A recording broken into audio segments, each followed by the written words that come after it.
Peter, je voudrais commencer par une petite anecdote qui remonte à 16 ans, à peu près.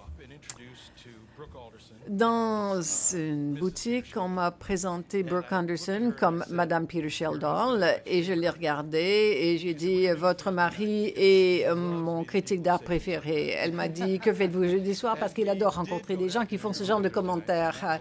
Et nous sommes allés dîner ensemble le jeudi soir. Donc, au départ, on allait parler d'art, mais c'est un grand trou noir pour nous deux. Mais l'écriture est quelque chose que je trouve si extraordinaire chez vous. Et je voudrais commencer par cette citation. J'en ai quelques autres, simplement pour montrer toute la portée de votre travail. Voici ce que vous avez écrit, mais en vitesse. C'est la dernière section de votre critique sur Zurbarram, pardon. L'artiste aurait été conscient de l'expulsion massive de l'Espagne de 1609 des descendants des morts, une action autodestructive pour la fertilité de la culture, mais sa façon de voir les choses capte une grâce dans l'histoire. Donc, c'est quelque chose de magnifique, mais c'est très dense aussi, avec des conséquences pour le présent, pour tous ces artistes. Comment faites-vous cela? Comment résumez-vous un siècle d'histoire? Ah, si je trahissais mon secret, j'aurais des concurrents. De la concurrence, je ne sais pas. J'ai 75 ans, j'écris depuis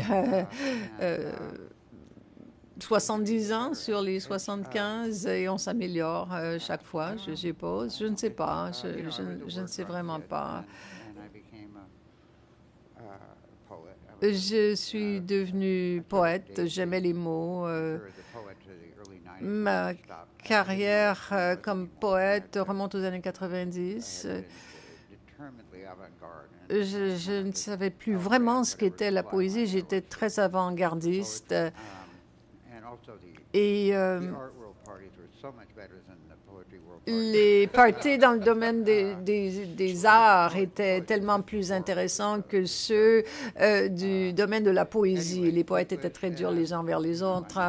Et donc j'ai délaissé la poésie pour m'intéresser à l'art. Je n'ai jamais étudié l'art. Je suis un mélange de quelqu'un qui est fier, qui est sur la défensive et qui relève des défis. Mais c'était les années 60 et c'était le moment de faire de grands sauts, ce que j'ai fait. J'ai quitté le Minnesota pour aller à l'Iowa, pour aller au New Jersey, pour aller à New York comme journaliste.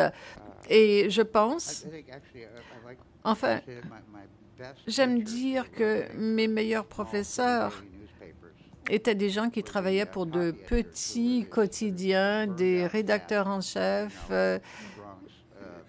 qui étaient trop gros, qui mangeaient mal, qui buvaient trop, qui fumaient des cigares et à qui on remettait son texte et ils avaient des crayons de mine numéro 1 et ils barbouillaient votre texte jusqu'à ce qu'ils nous remettent le texte et on allait le redactylographier. On avait des machines à écrire à l'époque et c'était un bel apprentissage et très, très amusant. Et j'avais cette passion et ce romantisme et un certain sens de la langue, je pense, dans laquelle je voyais de la musicalité. Et j'ai trouvé cet équilibre entre le journalisme et la poésie. C'est un accident. J'étais à New York. C'était le fait du hasard, purement et simplement. J'étais un poète affamé, pigiste dans le Lower East Side. Et puis, quelqu'un cherchait un critique d'art, Art News. Et donc, je rédigeais une trentaine de textes, 3 dollars pour chacun. Ça fait 90 dollars, 80 dollars. Mon loyer était de 40 dollars à l'époque. Et j'avais 4 vols, je subissais 4 vols par année. Mais je n'avais rien d'autre qu'une machine à écrire, un tourne-disque. Et si on allait jusqu'au bout de la rue, on pouvait peut-être le racheter dans la boutique du coin. Alors, avec tellement peu de critiques d'art maintenant que les journaux peuvent recruter, bon, ben, j'ai passé une année comme poète qui n'arrivait pas à gagner sa vie à Paris. Je parlais français, mais les Français m'ont bien expliqué que non, je ne parlais pas français. Et donc, j'ai cessé d'essayer. À ce moment-là, j'ai suivi leurs conseils. Mais c'est parce que je venais du Minnesota, c'était le début des années 60. Et on pensait que c'était à Paris qu'il fallait être. Notre information était déjà dépassée de 25 ans. Et on pensait qu'il fallait se trouver à Paris. J'avais déjà été à New York. Et je me rappelle être allée à une exposition de Andy Warhol à Paris. Et je me suis dit, zut, je suis dans la mauvaise ville. Ça m'a pris un certain temps. Mais enfin, c'était, voilà, toute une série de hasards. Parlez-moi de tomber amoureux de tableaux. Ça s'est arrivé au Minnesota? Non, j'avais vu très peu d'œuvres d'art. Mes parents ne s'intéressaient pas beaucoup à l'art. Enfin, pas du tout, en fait. Et j'ai souvent vécu des épiphanies, et souvent artistiques. Je reviens toujours à l'événement suivant. Il y avait le frère d'un ami qui était à Minneapolis, qui était peintre. Il habitait en Italie, George Schneemann. Il était très pauvre, il avait une famille, il était très enthousiasmé. Il m'a fait visiter la région sur sa Vespa. On était à Sienne et il y a des musées civiques dans toutes les petites villes. Et il m'a amené sur une visite guidée des œuvres de Piero della Francesca. Et à mi-chemin, il y a une petite ville qui s'appelle Moterchi. Et c'est là que Piero, de là qu'il était originaire. Et à cette époque-là, son œuvre était exposée dans la chapelle du cimetière, toute petite. C'était une fresque de la Vierge enceinte, la Madonna del Parto. Et c'est une jeune femme qui avait d'accoucher sous une tente avec des anges, c'est en vert et en mauve, et elle ouvre les rideaux de la tente pour se révéler, ou les anges vont les ouvrir, et la tente fait écho à son gros ventre. Et c'était comme un secret au sein d'un secret au sein d'un secret. Et George m'a raconté une histoire sentimentale que je n'ai jamais vue répétée ailleurs. Je crois qu'il a peut-être inventé. Il a dit que, en fait, quand Piero della Francesca était très célèbre à Florence, il avait une copine à Moterchi qui est morte en accouchant de son enfant et il ne pouvait pas la reconnaître. Et donc, il vraiment peint ce tableau comme œuvre de pénitence. Et moi, j'ai commencé à pleurer. C'était le mois d'août, il faisait chaud. Et j'ai pensé, bon, tout ce que je fais dans ma vie, ça doit être lié à cela.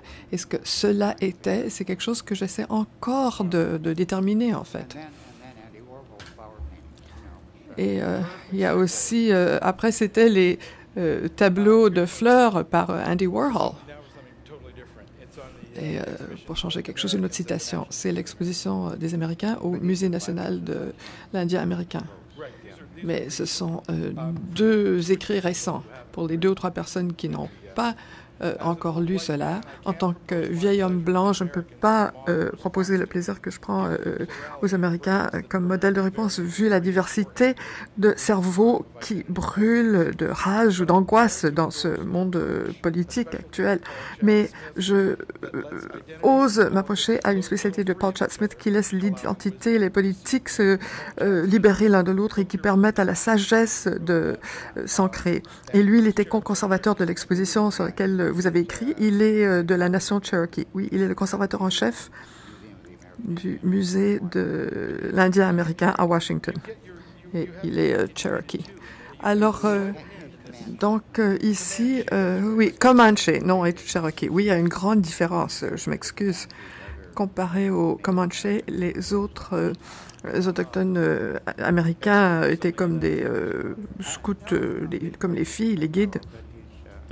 Et il est un écrivain très humoristique. C-H-A-T, Chad Smith. Il a écrit un livre intitulé Everything You Know About Indians is Wrong. Tout ce que vous savez au sujet des Indiens est erroné. Il a votre âge, non, 10 ans de moins que moi environ. Alors ici, vous avez écrit quelque chose de merveilleux et c'est très approprié. Vous avez réussi à dire que vous appuyez beaucoup cet écrivain et conservateur de l'exposition sans offusquer qui que ce soit en prenant une position. Enfin, on verra ce que ça va donner. Mais vous n'avez pas reçu de courriel ou de courrier haineux suite à cela? Non, je crois que les gens sont trop paresseux.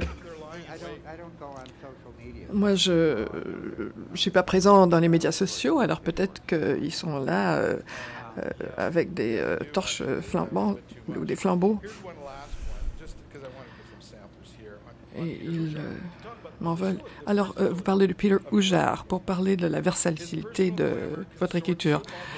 Son champ personnel se marie avec sa discipline artistique ou crie tellement avec, ou jure tellement avec, que d'essayer de garder les deux en tête, ça peut faire mal au cerveau. Et ça, on pourrait le dire au sujet de beaucoup d'artistes. Et ça en dit beaucoup sur la séparation entre l'artiste et la personne.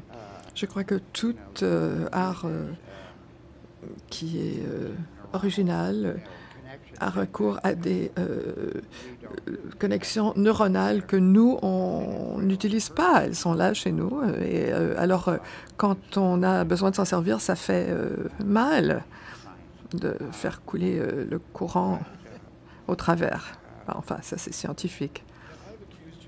Je vous ai accusé d'être un écrivain différent au New Yorker que vous étiez au Village Voice, parce que je vous ai lu...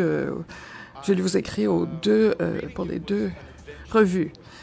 Quand je lisais vos écrits dans le Voice, c'était une aventure. Il fallait vraiment que je fasse attention, que je sois aux aguets. C'est pas le cas pour le New Yorker. C'est plus un genre de performance que j'aime beaucoup. J'y prends plaisir de façon passive et j'ai pas besoin de faire des efforts. Est-ce que c'est vous ou est-ce que c'est le rédacteur? Ou c'est la différence entre les deux revues? C'est la différence entre les deux revues. Le Village Voice, c'était un public qui vivait dans le downtown de New York. Je pouvais supposer beaucoup. Si je mentionnais quelque chose, je savais qu'il saurait de quoi il s'agissait. Mais le New Yorker, je crois que seulement 10 à 20% du public est à New York.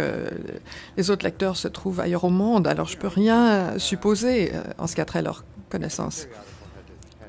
Chaque revue périodique a son public et on se rajuste.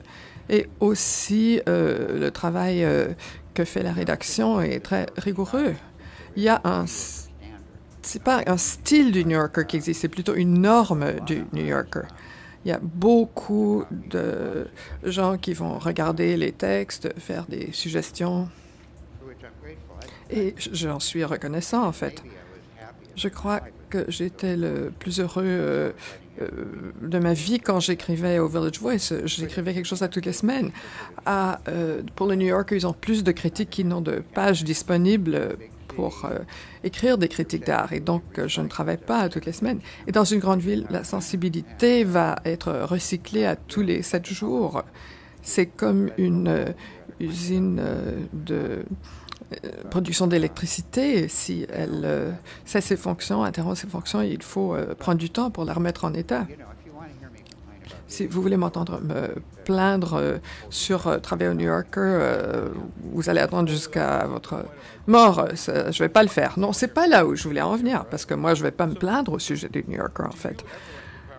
Est-ce que vous laissez des fois votre usine de production d'électricité aller en état d'arrêt? Non. Est-ce que vous écrivez tout le temps ou vous avez besoin de de travail à faire avec des échéances. Oui, j'ai besoin d'échéances, d'heures de tombée. Je suis une machine conditionnée pour les heures de tombée. Et je ne peux pas imaginer la vie autrement si je n'ai pas d'échéance. Alors, si vous sentez que les gens vous aiment pas, s'ils vous donnent pas une échéance, une heure de tombée, oui. Alors, l'heure de tombée, c'est aussi quelque chose qui me produit une agonie. Ça me prend 2 ou 3 jours pour écrire la première phrase. Alors, on se dit, bon, tu veux pas faire ça.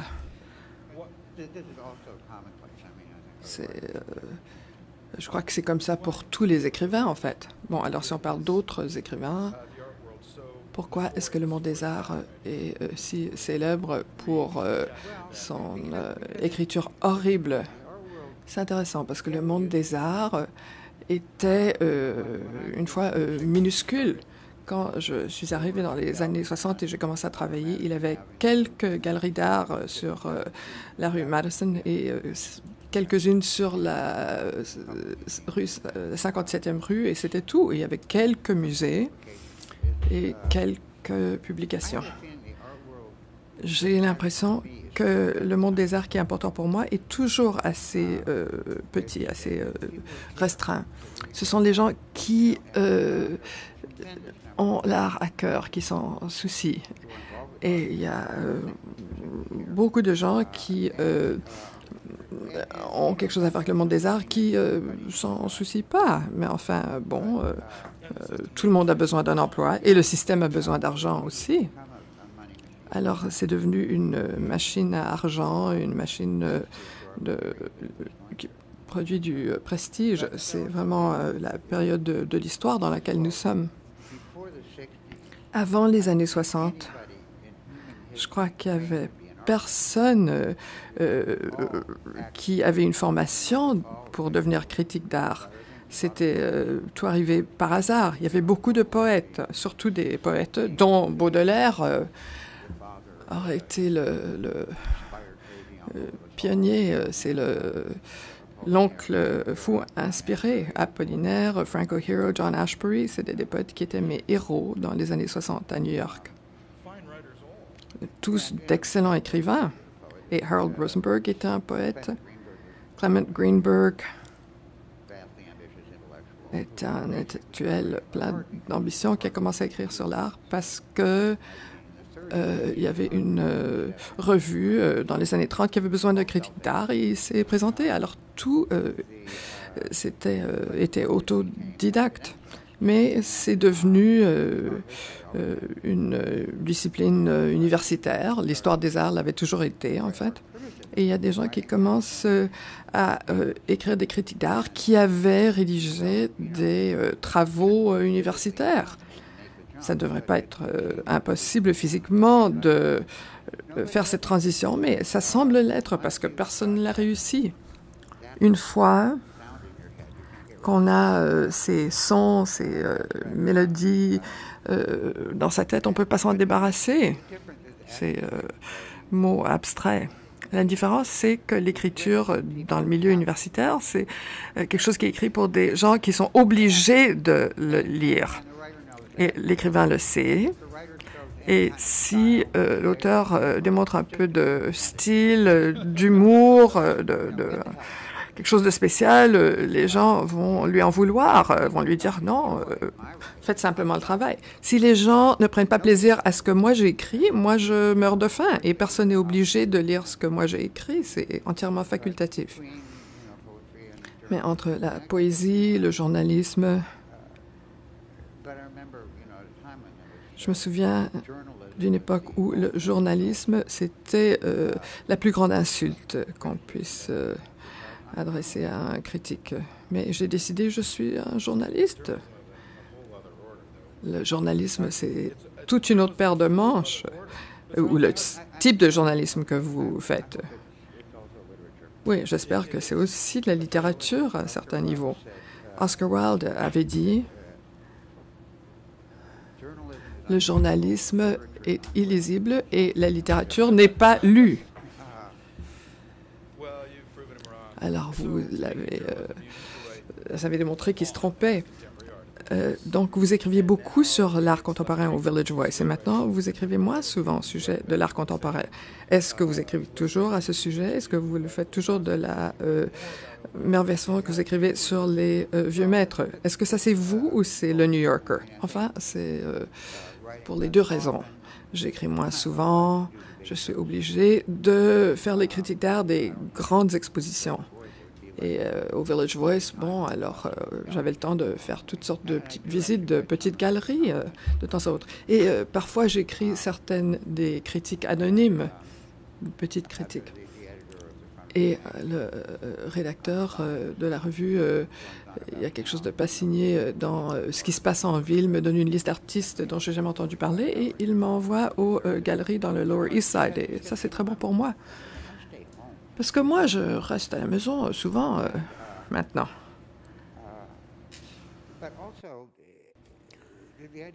Mais l'idée de l'art contemporain, qu'entend-on par l'art contemporain? Pour moi, il s'agit de tout l'art qui existe maintenant, qu'il a été réalisé il y a 5 minutes ou il y a 5000 ans.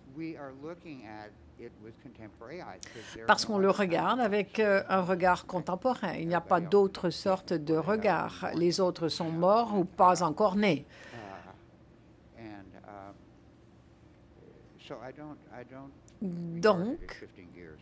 Donc pour moi, il n'y a pas de changement de vitesse.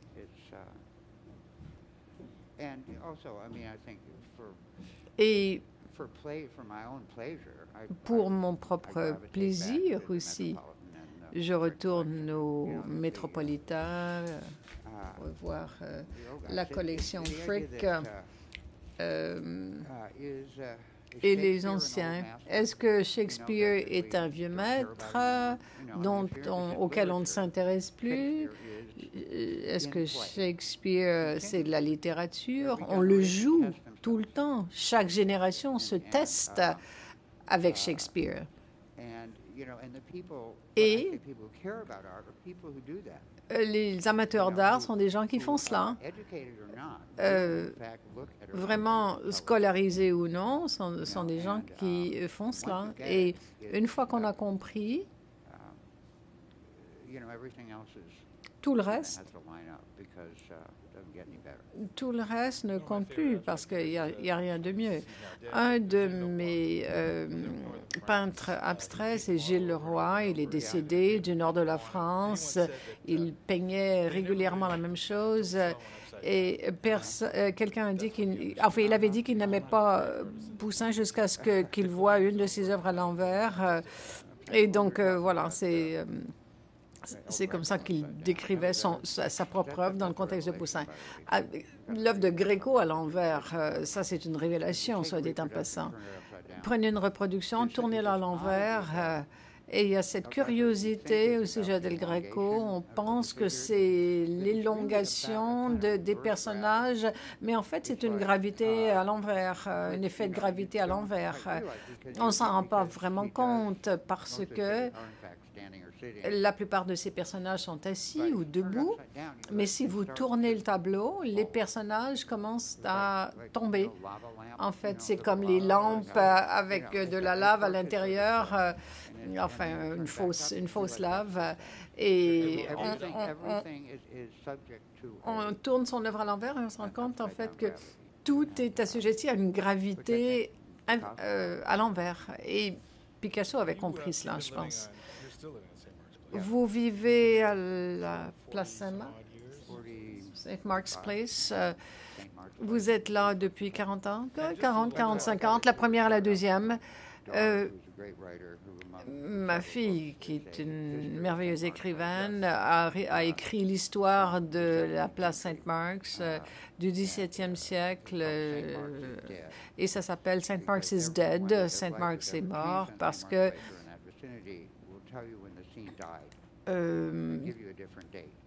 tout le monde, en fait, vous expliquera quand le quartier est mort. Et ce sont des dates différentes pour tout le monde. Ce sont des dates qui correspondent à leur vécu. Il y a eu des vagues d'arrivants. Et elle s'appelle Ada Calhoun. Mais j'ai entendu une de ses présentations, les gens se plaignaient des loyers qui augmentaient. Elle a dit, d'abord, c'est commettre une erreur que toutes les générations dans le monde commettent, mais certainement dans le Lower Manhattan, que les choses telles qu'elles sont maintenant resteront toujours ainsi. Rien ne reste inchangé. Et si vous vous plaignez de devoir quitter le quartier et que vous n'êtes pas un Indianopé, alors je n'ai aucune compassion parce que c'était leur territoire quand les Blancs sont arrivés. Oui, eux, ils avaient un grief fondé. Peut-être que les jeunes branchés qui doivent déménager à Brooklyn en ont moins. Je parle de St. Mark's parce que New York est encore la meilleure ville où voir de l'art, mais la scène artistique new-yorkaise a vu de meilleurs jours, je dirais. Et dans le creux de la vague, peut-être maintenant, je regarde de l'art partout ailleurs dans le monde. Je regarde moins l'art qui vient de New York. Ai-je raison? Oui, il y a beaucoup de scènes artistiques maintenant. Ce que nous avons vu depuis 20 ou 30 ans, c'est la fragmentation de la scène artistique. Il n'y a plus de scène et ça paraît remarquable que ça ait pu l'être. Il y a eu et qu'il y a eu ces mythes, par exemple, au 19e siècle concernant l'avant-garde parisienne et qui a été maintenu jusque dans les années 50 ou 60. C'est dans les années 60 que tout a changé, qu'on a frappé un mur.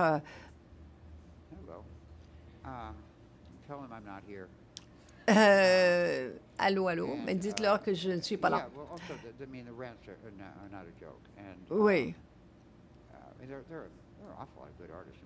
Mais il y a beaucoup de très bons artistes à Brooklyn.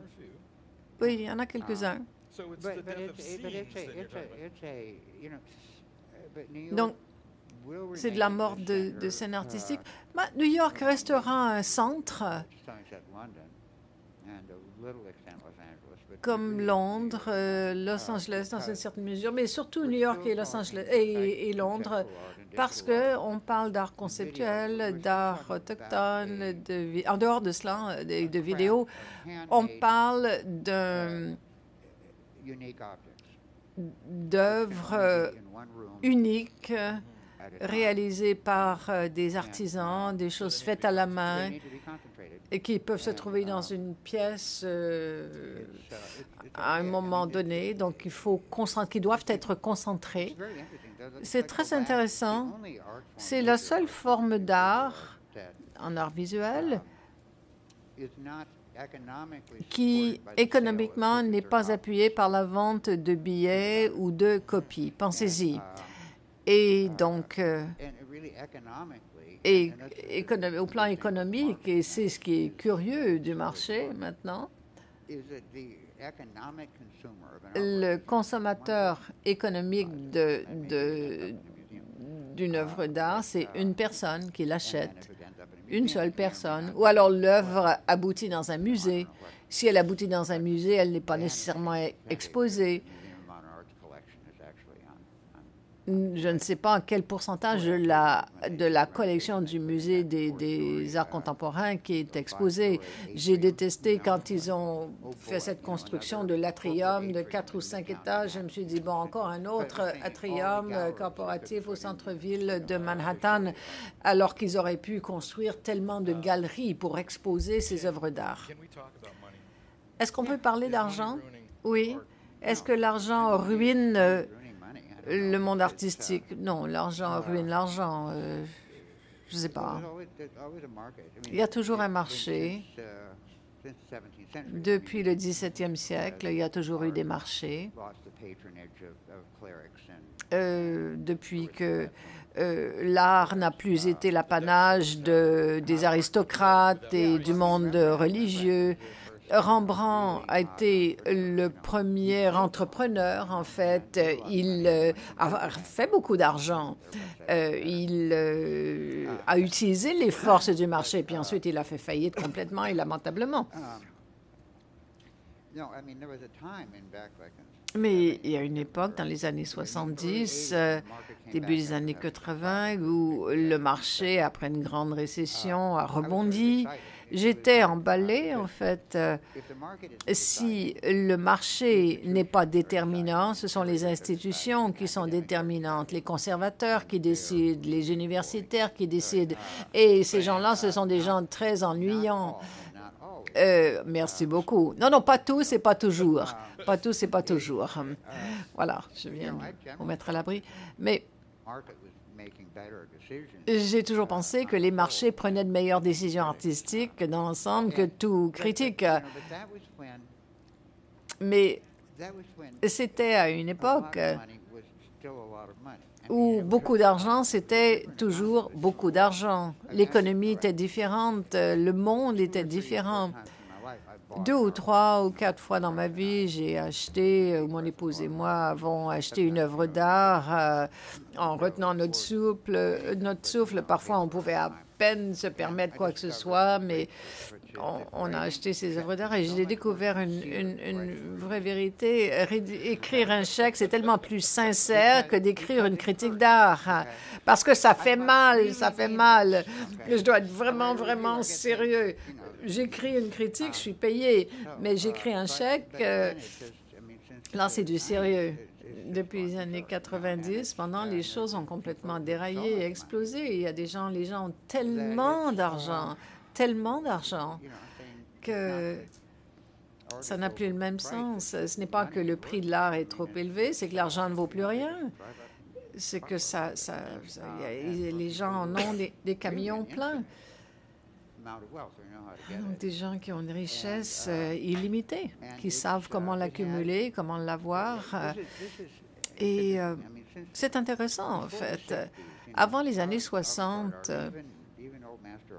les artistes avant-gardistes, même les vieux maîtres, faisaient partie d'une minorité. Les gens qui étaient sophistiqués, qui connaissaient l'art, formaient une minorité. Et donc, les collectionneurs de pop art, c'était des médecins, des avocats, des espèces de nouveaux riches. Je pense que les nouveaux riches sont toujours la génération la plus intéressante. Il y a eu un petit texte qui s'intitule « To the bourgeois » ou « bourgeois », un texte de Baudelaire, pardon.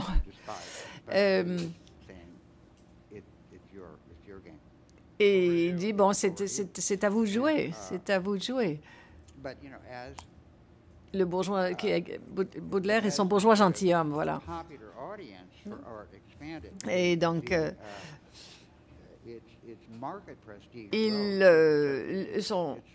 le prestige de l'art a augmenté, mais ça déborde. Et je dois me rappeler tout le temps que cela ne m'importe pas. Cela ne m'importe pas. Dépenser un demi-million de dollars ou un demi-milliard de dollars sur une toile dont elle est peut-être originale, mais rien sauf la prochaine génération de fusées ne coûtera aussi cher. Les anciennes à 100 millions, là, ça ne vaut pas grand-chose. Ce que vous avez écrit sur Salvatore Mundi est très intéressant. Vous avez tout dit, mais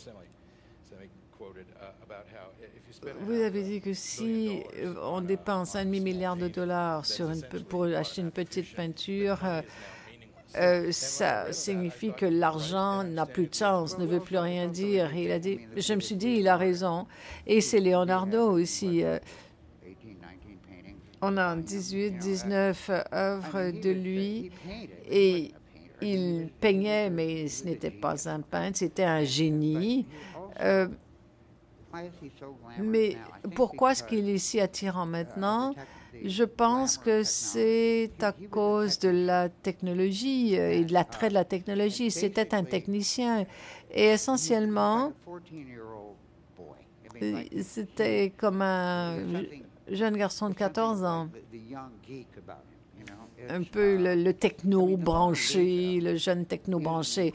La Mona Lisa est quelque chose d'extraordinaire, mais c'est un truc. Il a donné une expression différente aux yeux et à la bouche. Donc, vous regardez les yeux, vous ressentez une émotion, une expression, vous regardez la bouche, et c'est une expression différente, et vous essayez toujours de faire le lien entre les deux, et vous ne pouvez pas, et vous vous dites, ah, c'est un génie, cet homme. Mais la beauté pour Leonardo da Vinci est un problème technique. Tout était un problème technique pour lui, comme tout garçon préadolescent. Il s'intéressait à la guerre, aux trucs, aux catastrophes naturelles. Si la Silicon Valley avait existé à l'époque, c'est là qu'il se serait trouvé. C'était un adolescent, c'était pas un adulte. J'ai réfléchi à ça un bout de temps. Est-ce que Léonard de Vinci a invité la Mona Lisa ou est-ce que c'est Walter Pater? Ah oui, c'est intéressant. Walter Pater a eu une grande influence. Il a écrit un essai là-dessus. Alors, la Renaissance, en tant que moment d'invention et de réinvention fondamentale, bien, c'est un symbole, oui, rien comme ça qui avait jamais été peint auparavant.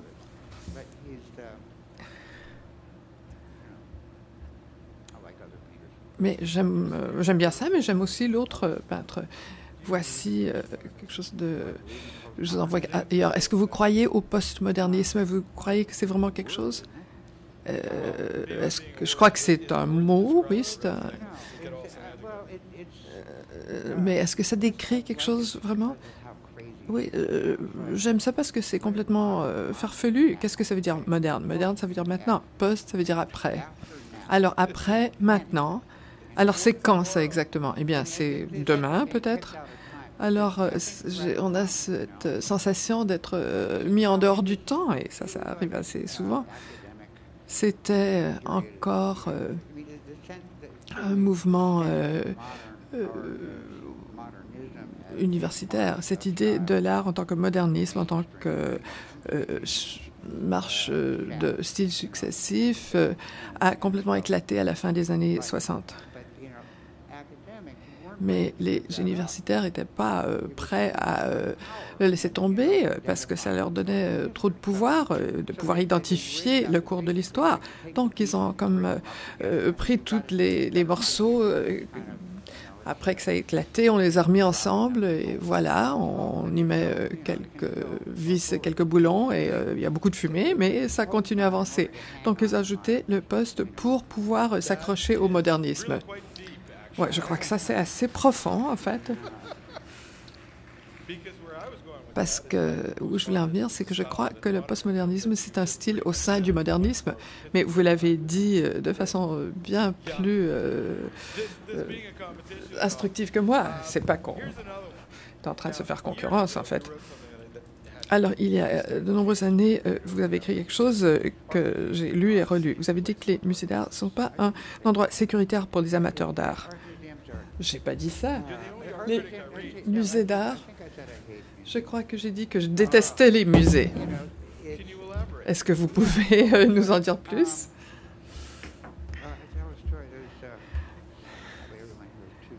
Je crois que tout le monde ici est trop jeune pour se souvenir de qui était Willie Sutton. Dans les années 40, c'était un cambrioleur de banque et un héros américain, d'une certaine façon. Un cambrioleur de banque qui était un gentleman, toujours vêtu avec style impeccable. Il a été capturé, il s'est évadé de prison plusieurs fois et enfin, il est arrivé devant un reporter qui lui a dit « Willie, pourquoi est-ce que tu vas cambrioler les banques ?» Il a dit « C'est là que trouve l'argent. » Alors, moi, je vais au musée d'art parce que c'est là qu'on trouve l'art. Les gens avec qui je m'identifie sont les caractères un peu douteux qui sont des esthètes qui se sont complètement investis dans l'art. Et on ne peut pas organiser quelque chose pour nous, créer un programme pour nous. C'est comme chercher à rassembler des chats. Alors nous, on va au musée, on passe à côté des guides, des audio-guides, de la boutique. Alors accrochez les œuvres et éclairez-les bien et on est satisfait. Mais il y a trop peu de gens comme vous.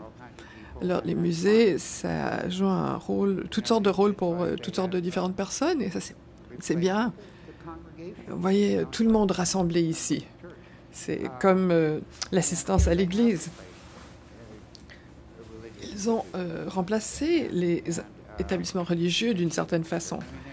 Et les centres civiques, parce qu'ils organisent beaucoup de fonctions. Alors, comme vous savez, mon ancien conjoint était un artiste et quelqu'un lui avait dit à un moment donné que les musées d'art ont remplacé les églises. Et lui, il a dit, sur quelle planète? Parce que ce n'est pas vrai pour la majorité des gens. On a seulement un petit pourcentage des gens dans cette région qui viennent au musée des Beaux-Arts. Oui, c'est une secte limitée. C'est un peu comme les anabaptistes, par exemple. C'est pas une religion universelle, mais c'est une petite religion qui s'imagine être une religion universelle et ça crée beaucoup de confusion. Où on se met à penser que si nous, on peut découvrir de la beauté en quelque chose, que c'est objectivement beau. Mais ce n'est pas nécessairement vrai. La beauté n'est pas une qualité, c'est un phénomène, c'est un événement qui arrive. L'esthétique est toute une série d'expériences irrationnelles qui vont peut-être nous toucher très profondément et probablement soulever un peu d'anxiété au sujet de notre propre santé mentale. Quand je suis tombée en amour pour avec le tableau de Piero della Francesca, est-ce que j'étais cliniquement fou à ce moment-là? J'étais vraiment plus sur notre planète. Mais ensuite, j'en ai parlé à d'autres. Ils ont dit « ouais ». Et là, je me suis sentie soulagée. Ouf, je vais continuer à parler à ces gens-là. Et c'est ce que je fais. C'est là la conversation. On cherche à valider ou à vérifier si notre propre expérience, nos expériences privées font écho, ont des échos dans les autres. Et ça, c'est un genre de religion. Et donc, ici, c'est comme un endroit sécuritaire où on peut contacter notre irrationalité. C'est aussi des arènes, il y a de la concurrence. Vous allez, à un moment donné, rencontrer quelqu'un qui n'est pas d'accord. Vous êtes complètement fou, c'est de la foutaise. J'ai pleuré. Et qu'est-ce qu'il y en a pour les théories? Parce que vous êtes célèbre pour avoir rejeté des théories sur l'art. La théorie, c'est les plans de travail. Par exemple, Mike Kelly était beaucoup attaché à l'idée de théorie dans l'art. Et il était aussi de caractère assez perverti. Et vraiment quelqu'un qui brillait. Il s'en est servi comme arme. Oui, il se servait de n'importe quoi. Il avait cette idée freudienne des souvenirs réprimés de notre enfance. Il croyait fermement et je crois que ça a vraiment été complètement démasqué. Un souvenir traumatisant, c'est pas celui dont vous vous souvenez pas, c'est celui que vous pouvez pas oublier, c'est celui qui vous obsède. Ouais, ça c'est vrai dans mon expérience. Mais donc il a créé beaucoup d'œuvres à partir de cette idée. En fait, il n'y a aucune idée qui est mauvaise pour nos œuvres. Il y en a certaines qui marchent bien et d'autres ne fonctionnent pas. Mais l'idée peut être imposé par une construction théorique, alors ça veut dire que l'œuvre d'art va simplement illustrer une théorie. Une théorie, c'est simplement de s'approcher de quelque chose avec une réponse et calculer à rebours où était la question. Dans le monde scientifique, on a une théorie et on a un produit et ça nous indique que il n'y a pas de... Oui, ça ne marche pas, alors là, on doit remanier la théorie. Mais dans l'art, on ne peut jamais remettre en question une théorie parce que tout est subjectif et tout s'aligne comme une rangée de dominos. Et c'est intéressant parce que quand on a 19, 20, 21 ans, on nous donne quelque chose qui met du pouvoir entre nos mains. Vous êtes personne, vous n'avez pas de pouvoir et tout à coup, vous avez des théories. Mais vous agissez sur une planète où ça n'a pas d'importance. C'est cette question de vouloir avoir raison. Il n'y a pas de choses correctes ou d'erreurs dans l'art. Soit c'est bon ou c'est pas bon. Et dans notre culture, on veut vraiment aligner nos valeurs esthétiques avec nos valeurs politiques, nos valeurs morales. Et on continue à essayer, mais ça ne marche pas. Je ne vais pas monopoliser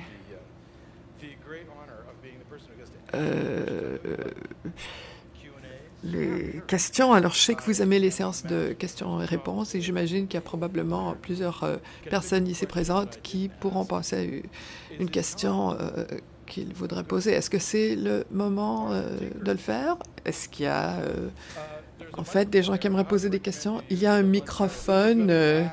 Là, je vous encourage de l'utiliser. Ou bien, si vous voulez... Alors, je voulais vous poser une question quant à la dichotomie entre la critique d'art et le temps. En 82, quand Basquiat a collaboré avec Warhol, on l'a critiqué partout. Mais 35 ans plus tard, beaucoup de gens trouvent que ses œuvres sont merveilleuses. Pourquoi est-ce qu'il y a une dichotomie?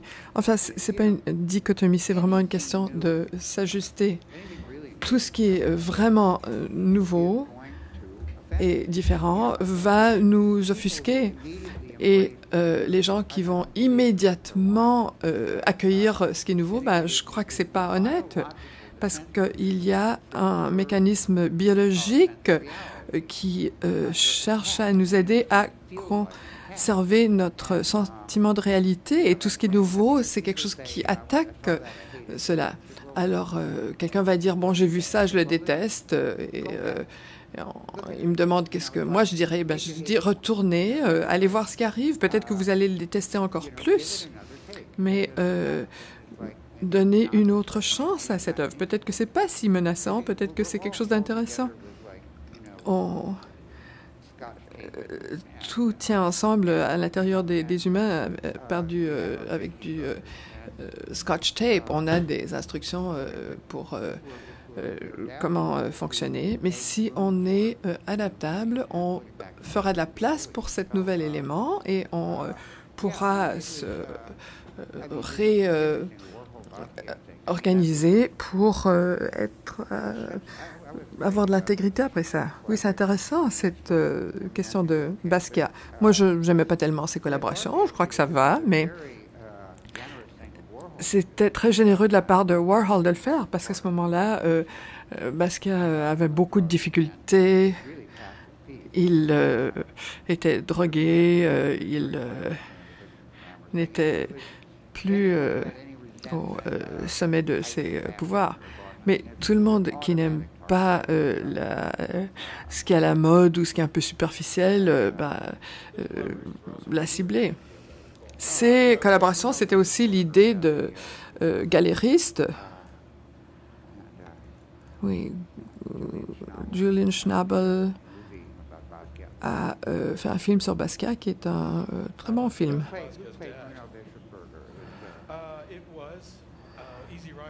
C'était Easy Rider. Comment est-ce qu'il s'appelle? Dennis Hopper, oui, qui a joué Basquiat. Oui, je me souviens ce qu'il avait dit dans le film. Je dois acquérir ce tableau. Merci. Est-ce qu'il y a une autre question?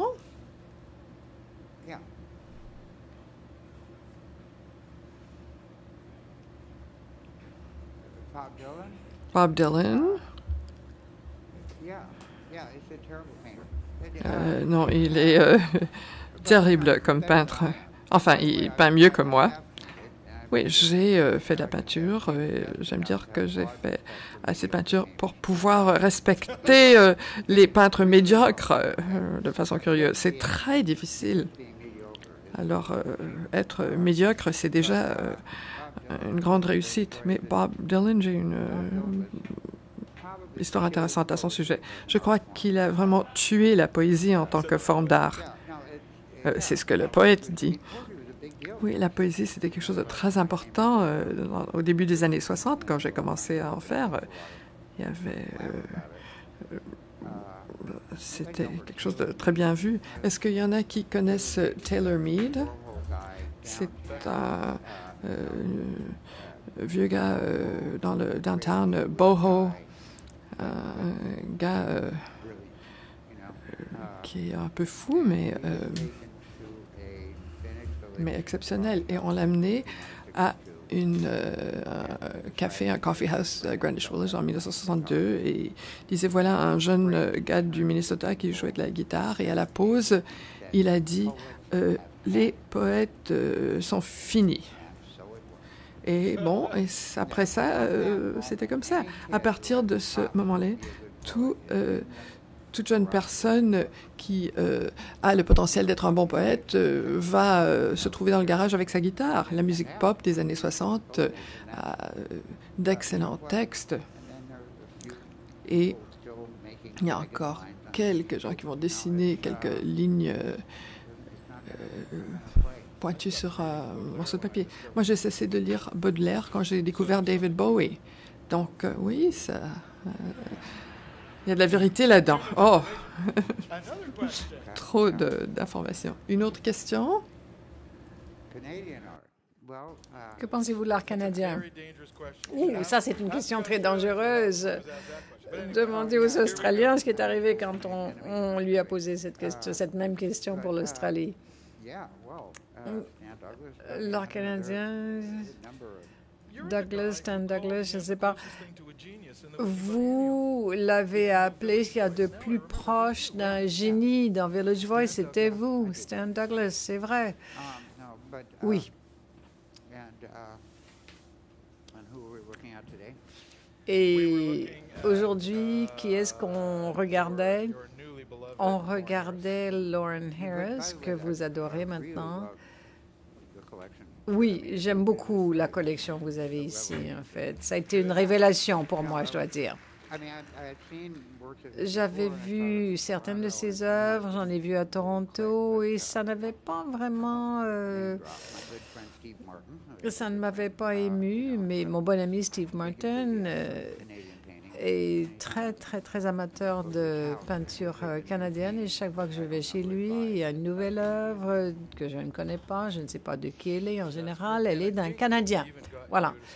Et je pense qu'on a réussi à vous faire sourire devant un tableau de bordure, mais vous ne souriez pas quand vous regardez Riopelle. Ah, écoutez, ne me menez pas sur cette voie, s'il vous plaît. D'accord, d'accord. On ne va rien perturber.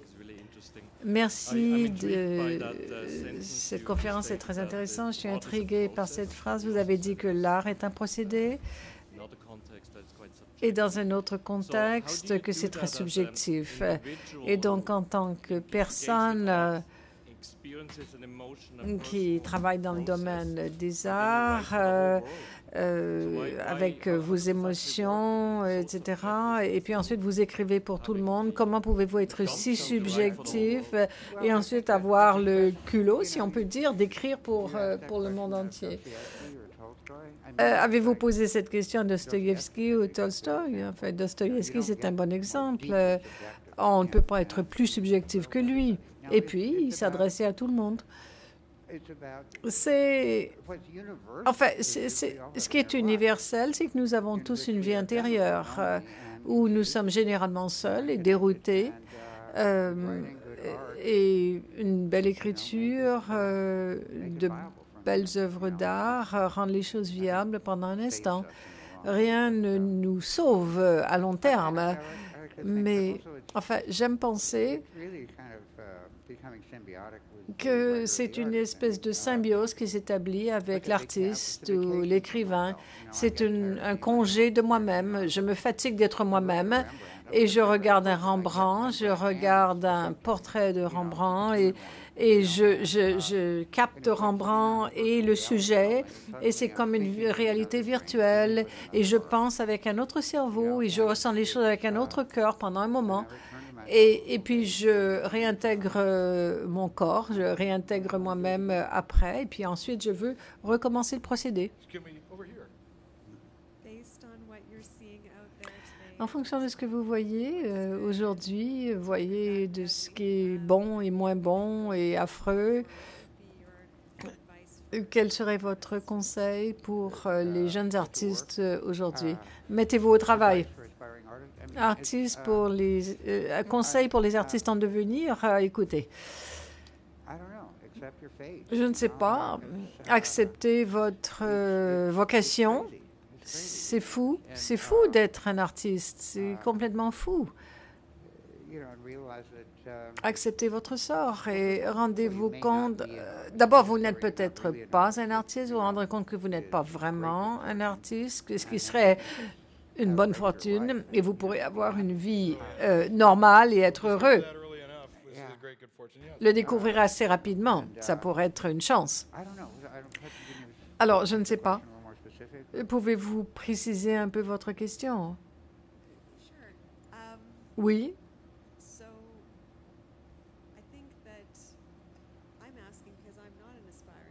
Je pose la question parce que je ne suis pas une artiste en devenir, mais je suis la partenaire d'un artiste en devenir. Je veux savoir comment l'aider. J'espère que cet artiste a d'autres qualités. Il a tout intérêt. Non, c'est dur. C'est dur. Un artiste, Baudelaire, enfin, l'a défini parfaitement. Il a dit un artiste est un enfant qui est tenu d'afficher une discipline d'adulte. Mais il a tous les attributs d'un enfant. Il a la discipline d'un adulte, ou il doit avoir la discipline d'un adulte. Et la forme que ça peut prendre, disons, dans une relation, c'est autre chose. Les artistes sont des gens... D'abord, ils sont malheureux. Tous les artistes sont malheureux, sont des gens malheureux. C'est logique. On est tous... On arrive dans un monde rempli de toutes sortes de choses, des tasses de café jusqu'aux galaxies. Et il y a plus pour nous occuper que pour une seule vie, plus pour nous contenter. Un artiste, lui, naît et il dit « Ah, tout cela est très beau et très bien, mais maintenant, il faut ceci. » Et là, ça va jusqu'au lendemain matin. Et là, ça lui semble insuffisant et il veut autre chose. Donc...